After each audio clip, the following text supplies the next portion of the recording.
Have you ever felt inadequate because of a flaw? Have you ever thought your fragility made you useless? What if, in fact, your cracks were watering flowers along the way without you even realizing it? Today, I want to take you to a small village surrounded by mountains. In the center of this village lived Lucas, a simple man with broad shoulders and the serene gaze of someone carrying stories and responsibilities. Every morning, before the sun rose behind the peaks, Lucas would wake to the crowing of roosters and the smell of freshly brewed coffee. His job was to fetch water from the valley's well and carry it to the houses at the top of the hill. To do this, he balanced a sturdy wooden pole on his shoulders and hung a pitcher from each end. To outsiders, you might not realize it, but carrying water was, for Lucas, a sacred task.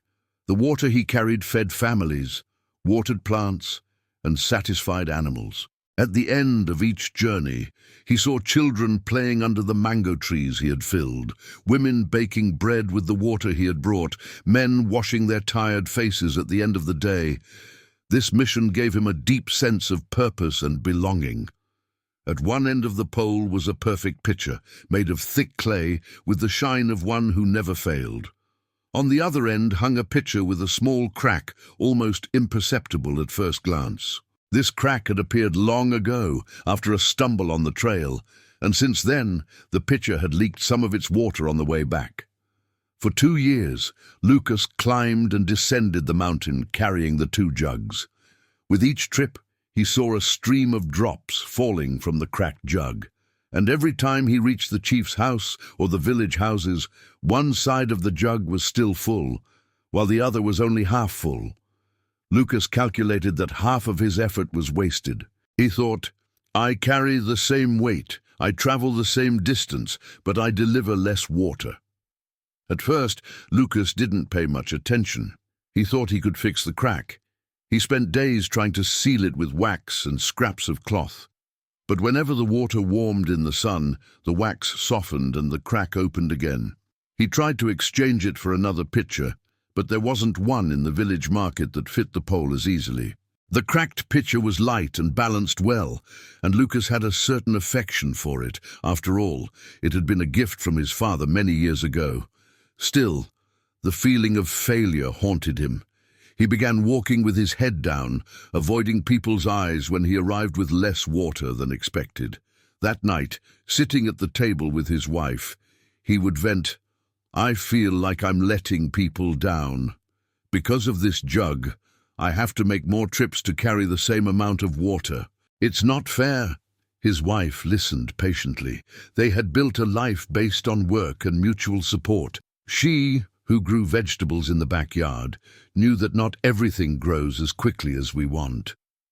After listening to him speak for several minutes, she took a deep breath and said something Lucas hadn't expected.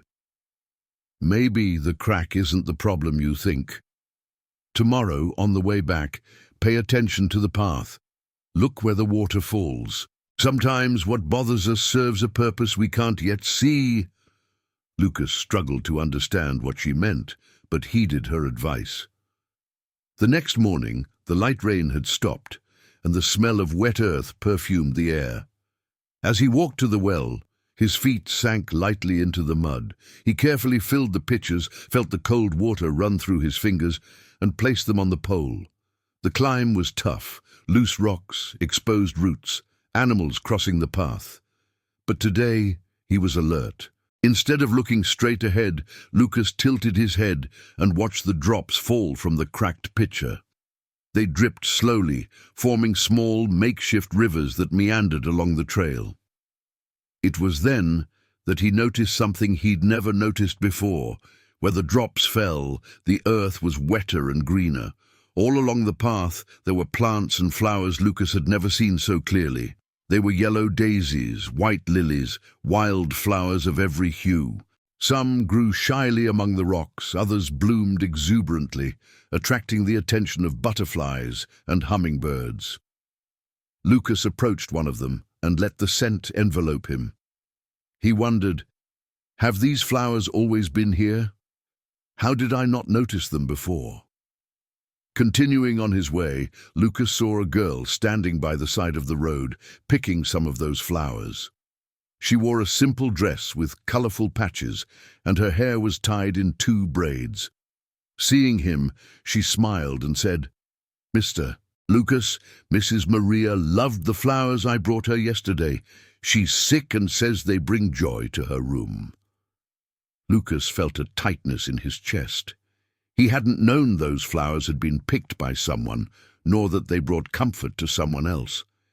He asked, "Who is Mrs. Maria?"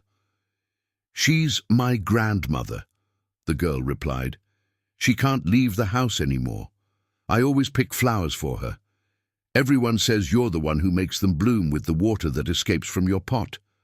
"Thank you." Lucas was speechless. He'd never imagined his defect could bring joy to someone he didn't even know.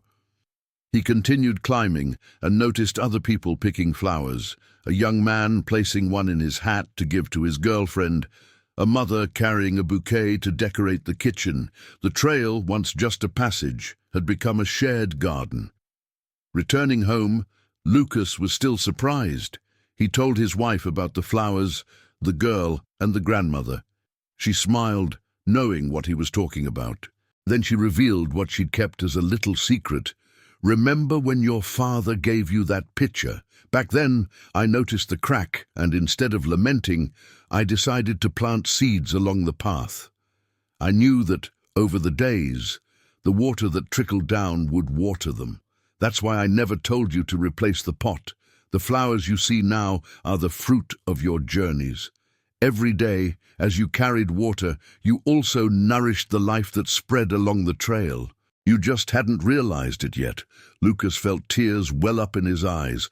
His wife's words were like a hug. Suddenly, the crack that had so irritated him became a symbol of something beautiful.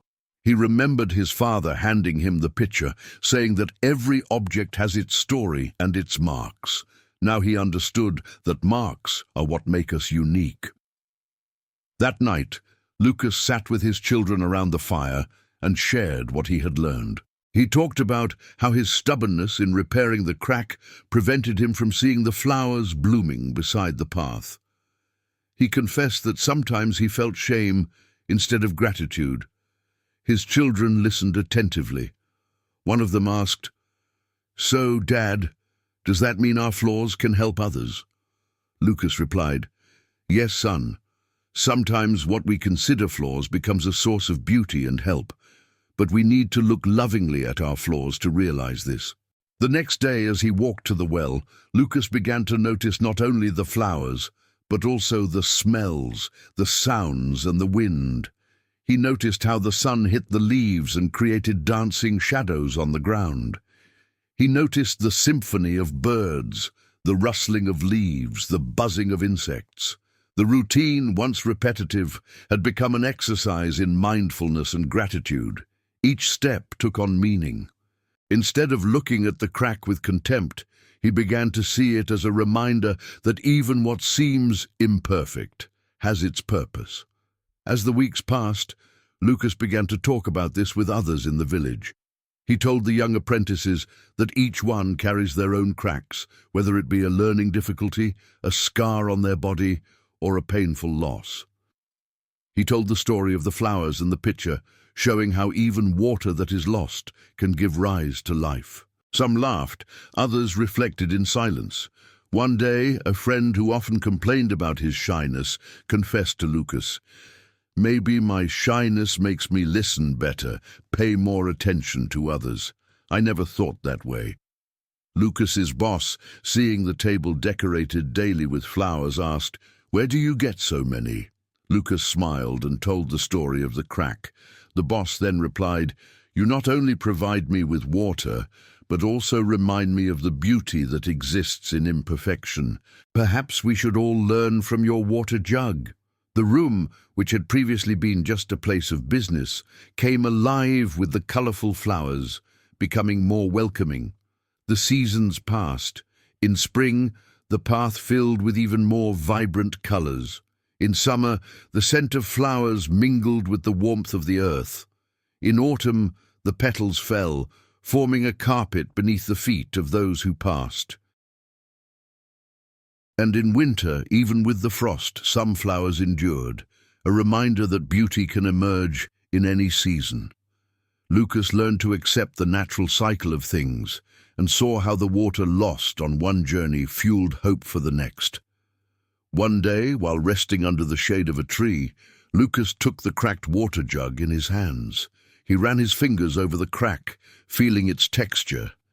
Instead of becoming angry, he smiled. He thought of how many times that crack had caused him pain and how many flowers it had watered. He closed his eyes and said a silent prayer of thanks for his attentive wife, for the people who picked flowers, for the girl and her grandmother, for the simple life that taught profound lessons. Time passed, and Lucas continued on the same path. The difference was that now, every drop that escaped was celebrated. When someone complained about their own flaws, he responded with the story of the jar and invited them to look at the flowers around them. Many began to realize, for the first time, that their frailties could nurture something beautiful. Others began planting seeds in places where before they had only seen dry earth. The entire village became a vast communal garden. The story of Luke and the cracked pitcher reminds us not to judge ourselves as useless. What seems like weakness to us may be exactly what the world needs. When we recognize and accept our flaws, we find strength in our vulnerabilities. Remember, each of us was created without a copy. Our marks make us unique. In a world that demands perfection from us, it is liberating to realize that true beauty lies in our marks, in the stories we carry, in the scars that shape us. If this story resonated with you, think of a crack you carry and reflect on how it can water the flowers around you. Perhaps you're anxious, introverted, forgetful, or have experienced something that left a mark. Has this benefited someone in some way? Share your learnings in the comments. Your reflection may inspire others who feel imperfect.